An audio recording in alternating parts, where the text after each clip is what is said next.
और बात कुछ इस कदर शुरू कर दी थी कि लग रहा था कि मोदी जी के राज में 11 साल के कार्यकाल में पता नहीं देश में कितना बड़ा परिवर्तन हो गया है। समाजवादी, अरे सुनते चलिए, भी सुनाएंगे। सभापति जी, समाजवादी पार्टी की ओर से माननीय अखिलेश यादव जी की ओर से इतना स्वामी राम जी को वहाँ बैठाए पीछे, भगवान राम जी का जो पात्र लेके जिनके नाम पे चुनाव जीते हो, कम से कम सीट तो उनको आगे दे दो, ही मैं अनुरोध करूंगा। सीट तो आगे दे दो, भगवान राम के सम्मान तो कर दीजिए। उन्हें आगे बैठाना चाहिए। सभापति जी, नहीं, आप आगे आइए। सभापति जी, ये अनुपूरक बजट की जब चर्चा शुरू हुई तो सबसे ज्यादा सब्सिडी, यूरिया सब्सिडी के नाम पर बिल बजट मांगा गया और लगातार किसानों के लिए जाने कितनी बड़ी बड़ी बातें की गई। कुछ सच्चाइयों को मैं आपके माध्यम से सदन और सदन के साथ साथ देश के सामने रखना चाहता हूं।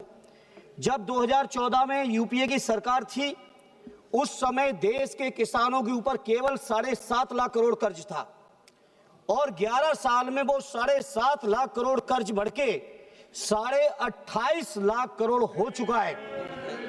सभापति जी, उस समय प्रति किसान केवल 37,000 रुपए कर्ज था।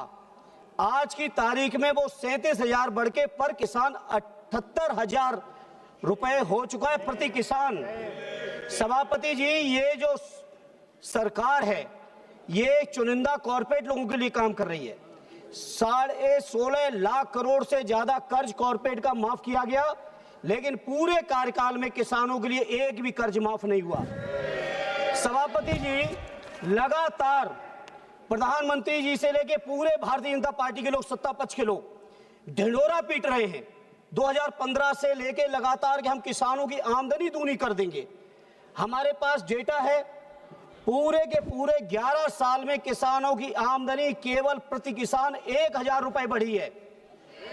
स्वामीनाथन जी के बारे में 2014 में कहा, 17 में कहा, 19 में कहा, 22 में कहा, आज तक स्वामीनाथन जी की सिफारिश रिपोर्ट को लागू नहीं किया है। किसान नहीं है, इसलिए नहीं कर। ये सच्चाई है इनकी। सभापति जी, दूसरी बात इन्होंने की रोजगार की।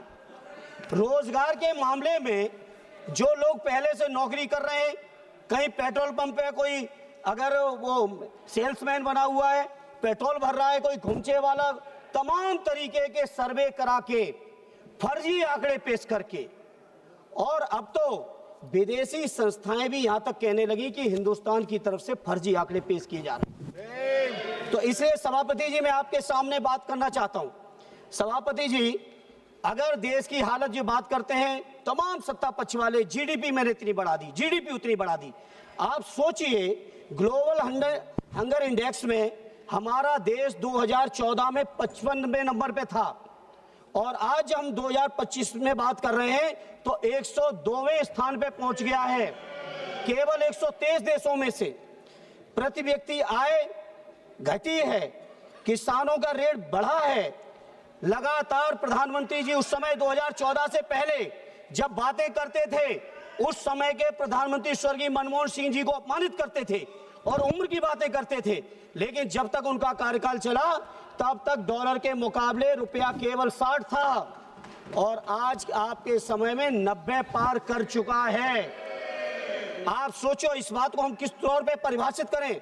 आपने रोजगार की बहुत बातें की, नौजवानों की। सभापति जी, आज हम आपसे जब बात कर रहे हैं, अपनी बात रख रहे हैं, आज ही उत्तर प्रदेश के अंदर जिस आयोग को आपने माननीय अखिलेश यादव जी के कार्यकाल में बदनाम किया, आज उस कार्यकाल, उस आयोग का यह हाल हो गया है। माननीय सभापति जी, उत्तर प्रदेश के अंदर 53 से ज्यादा पेपर लीक होके परीक्षाएं रद्द हो चुकी हैं। पिछले 9 सालों में उत्तर प्रदेश के अंदर और 11 सालों में देश के अंदर कोई भी भर्ती पूर्ण नहीं हुई है। और आज जब हम आपसे बात कर रहे हैं माननीय सभापति जी, इस समय इलाहाबाद के लोक सेवा आयोग में उत्तर प्रदेश के हजारों नौजवान अपनी बात को रखने के लिए, वहां की अनियमितताओं को दूर करने के लिए जब इलाहाबाद के आयोग के सामने खड़े थे तो आप विजुअल, आप महिला हैं, आप संवेदनशील हैं, आप देख के आश्चर्य करोगी कि किस तरह से वहां के नौजवानों को, युवकों को, युवतियों को लाठी चार्ज करके, बाल पकड़ के घसीटा जा रहा है। अमानवीय व्यवहार आज प्रयागराज और इलाहाबाद में हो रहा है। सभापति जी बहुत बातें की बेरोजगारी को दूर करने की। अरे सुन लो, की बात हो रही। सुन लो, हर साल 2 करोड़ रोजगार देने की बात आपने की और 2 करोड़ रोजगार देने के बाद सभापति जी साल दर साल मेरे पास डेटा है और आज की तारीख में आजादी से लेके अब तक अगर बेरोजगारी की दर कभी सबसे ज्यादा बढ़ी है तो आज हमारे देश में 8% से ज्यादा बेरोजगारी की दर आज बढ़ी हुई है। यह है भारतीय जनता पार्टी की सच्चाई। सभापति जी बात करते हैं ये लोग जनगणना के नाम पर पूरे देश में। मुझे याद है, मुझे भी सौभाग्य मिला था सदन में श्रद्धेय नेताजी, श्रद्धेय शरद जी, आदरणीय लालू जी से लेके पासवान जी थे, सभी लोगों ने मांग रखी थी कि जातीय जनगणना होनी चाहिए 2010 में। ये गलती की कांग्रेस के साथियों ने उस समय नहीं की, लेकिन इस समय जब एनडीए की सरकार ने वादा किया है, मैं स्वीकार कर रहा हूं वादा किया है, लेकिन वादा तेरा वादा, कोई वादे पे भरोसा नहीं रहा। हालत ये हो गई है एक भी वादा पूरा नहीं है, इसलिए जातीय जनगणना के भी वादे पर देश की जनता को अब आपके ऊपर भरोसा नहीं है। आपने बजट मांगा है, आप ले जाइए बजट, लेकिन ये इस बात का जवाब आना चाहिए कि आखिर जनगणना कब हो रही है और जो जनगणना हो रही है उस जनगणना में जाति जनगणना आप शामिल कर रहे हैं या नहीं कर रहे हैं, इसका जवाब आपको देना पड़ेगा। सभापति जी यूरिया की जहां तक सवाल है, सबसे ज्यादा ढिढोरा पीटा जा रहा है, यूरिया के लिए पूरक मांगे की गई है, लेकिन यूरिया की हालत क्या है?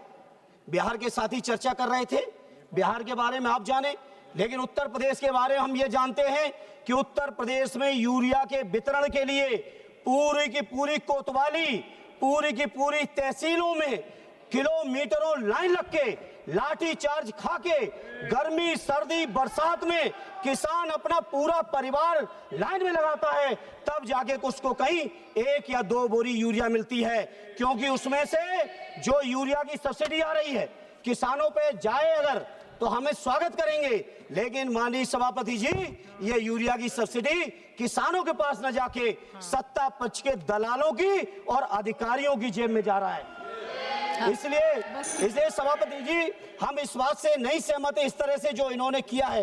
इसलिए सभापति जी इस मौके चूंकि मेरे और भी साथी बोलने वाले हैं, मुझे इसलिए इस मौके पे इतना ही कहूंगा कि नौजवानों को रोजगार मिले, किसानों को हक अधिकार मिले, उनको वाजिब मूल्य मिले, उनको सुविधाएं मिले, खाद बीज पानी बिजली की जो व्यवस्थाएं हैं किसानों की, कम से कम उत्तर प्रदेश के बारे में मैं कह सकता हूं, बंगाल के बारे में आप जाने, बिहार के बारे में आप जाने, लेकिन उत्तर प्रदेश के बारे में बहुत जिम्मेदारी से कह रहा हूं, पूरी तरह से बर्बादी है। और सभापति जी एक बात और कहूंगा, जो एमएसपी की बात की गई थी वो एमएसपी आज तक लागू नहीं की गई।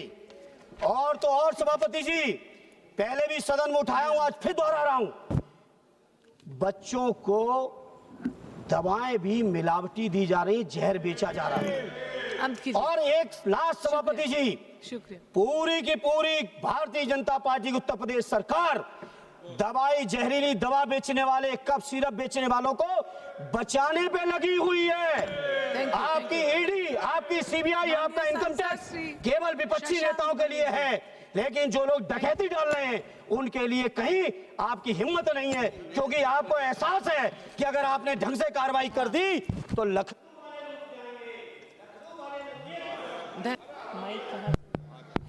सभापति जी लखनऊ वाले बचाने में लगे हैं, दिल्ली वाले कुछ कर नहीं रहे हैं, और दिल्ली वाले डर रहे हैं कि लखनऊ वाले कहीं रूठ न जाएं। कोई रूठे कोई मने, हमारी इस मौके पे मांग है कि जो बच्चों के ऊपर जिन्होंने बच्चे मरे जहरीली दवाओं से, उन पर कठोरतम कार्रवाई करके उनको सजा मिलनी चाहिए। और अध्यक्ष जी कम से कम नए नए अध्यक्ष बने, बधाई लेते हुए यही नेक काम करके दे दीजिए, यही नेक काम कर दीजिए, तो कम से कम उत्तर प्रदेश के वो बच्चे जो मरे उनके परिवारों को, दिलों को कहीं ना कहीं सुकून इस बात का मिलेगा कि आपने कार्रवाई कर दी। बहुत